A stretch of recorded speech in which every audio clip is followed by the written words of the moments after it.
Good day everyone, this is Shine Mungala. In this video, we're going to Mount of Olives here in Jerusalem, Israel.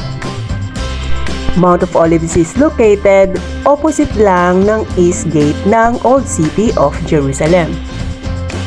Ready na ba kayo sa virtual tour at a little piece of biblical history about Mount of Olives?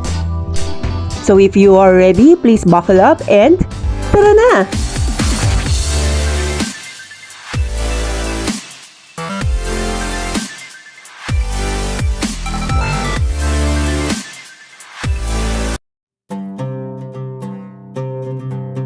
From the Lion's Gate, Old City of Jerusalem, ay tumawid nga ako dito, papunta rito sa Mount of Olives. At gusto ko mapuntahan yung Gethsemane. And hopefully, mapuntahan ko rin yung Church of Ascension.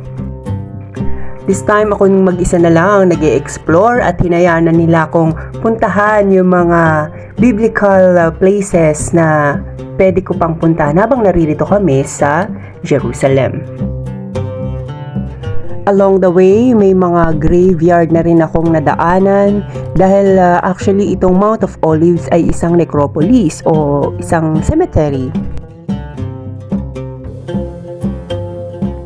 Alam nyo ba na ang Mount of Olives ay isa sa pinakamalaking Jewish cemetery hindi lang dito sa Israel kundi sa buong mundo? Ang Mount of Olives din ay ang pinakamahal na pwesto kung meron kang namayapa na nakamag-anak mo. Kung hindi mo alam yon, ngayon alam mo na.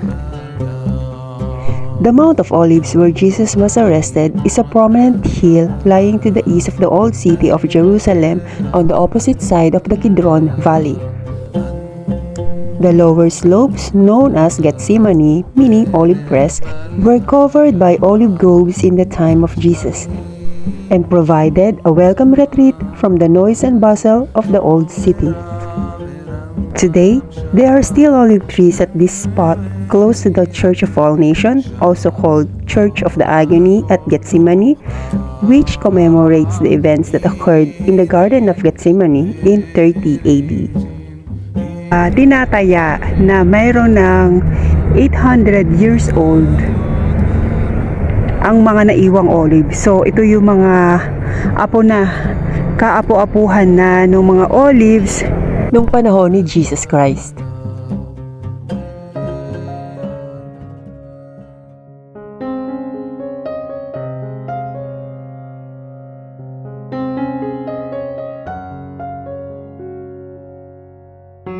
In Mark chapter 14 verses 32 to 42, it says, "They went to a place called Gethsemane, and Jesus said to his disciple, 'Sit here while I pray.'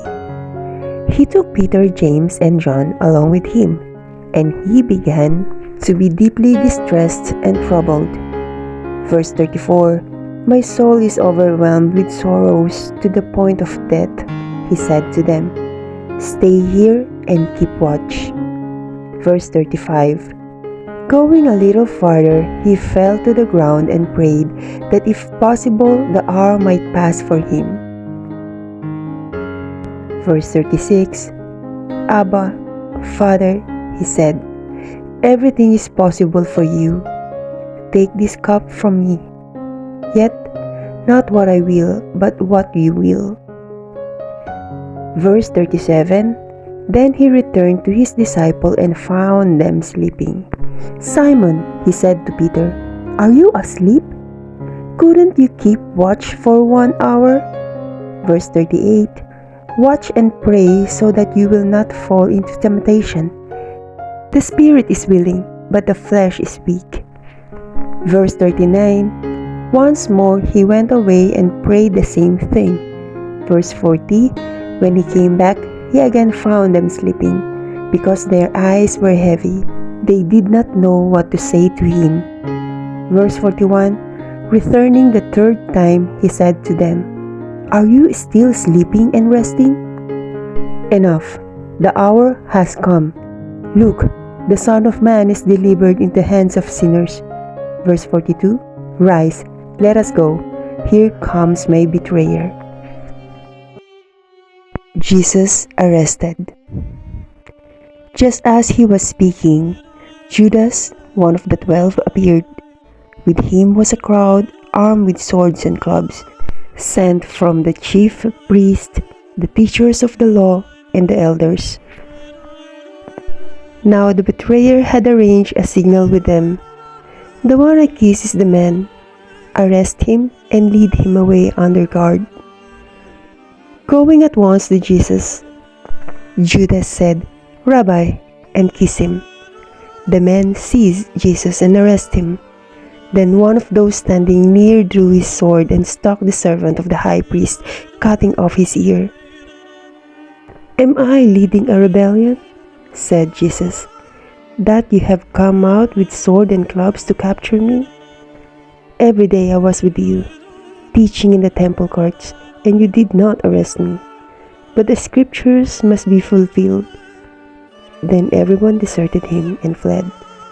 A young man wearing nothing but a linen garment was following Jesus. Then they seized him. He fled naked, leaving his garment behind.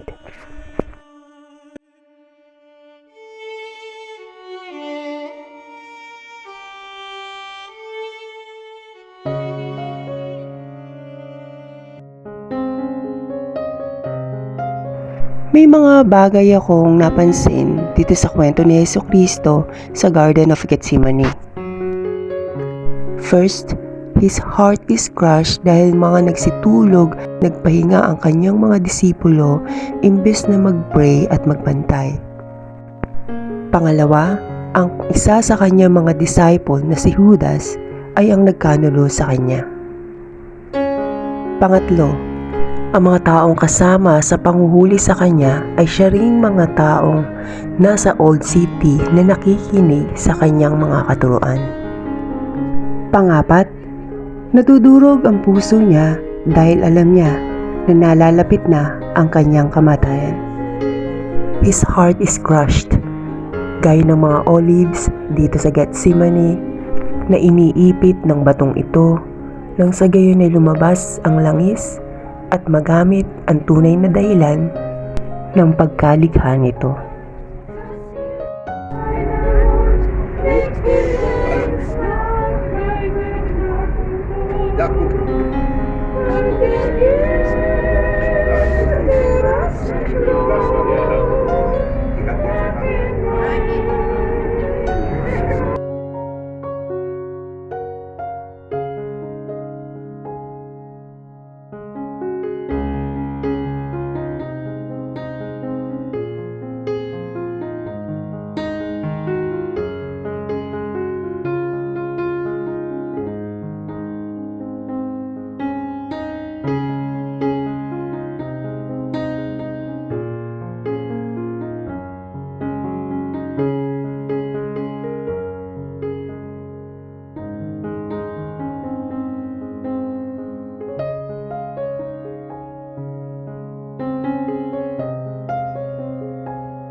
The Church of All Nations, also known as Church or Basilica of the Agony, is a Roman Catholic church located on the Mount of Olives next to the Garden of Gethsemane. It enshrines a section of bedrock where Jesus is said to have prayed before his arrest.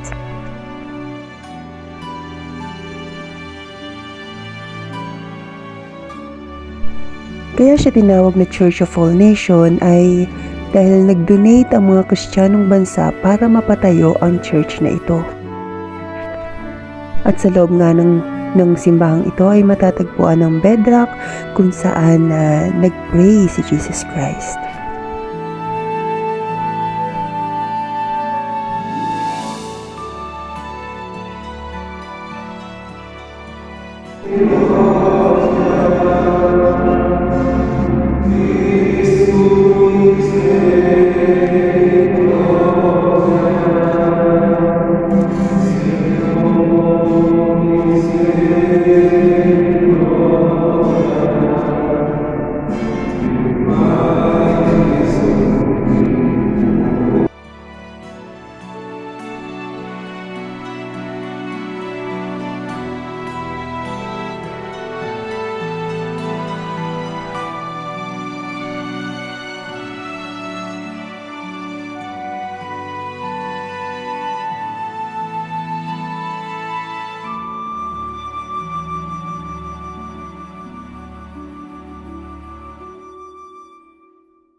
So ito po yung tinatawag na Gethsemane. Tapos dito naman yung Olive Garden or Mount Olive. Dun sa kaliwa. Kaliwa ko. Giant turista.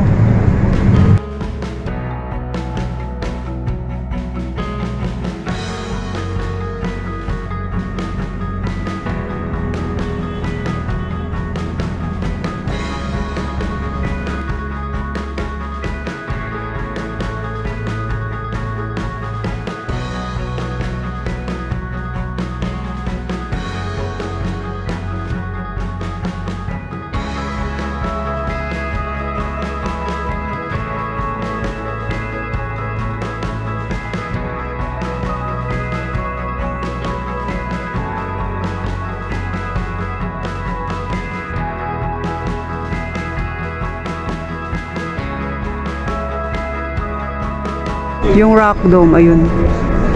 Ayun. Tapos, dito yung ang Lions Gate. Dito sa Lions Gate. Yung Lions Gate, doon nagsimula na magpasa ng krus si Jesus Christ. Dito sa part na to, dito siya na huli. Pinagkaluno siya dito. Hanggang dito na lang ang Holy Week Special Vlog Part 1 ng Tiyahin Mong Gala. Abangan ng Part 2 at Part 3 ang Via Dolorosa at ang Garden Tomb. Hanggang sa susunod na mga video, maraming salamat! Paalam!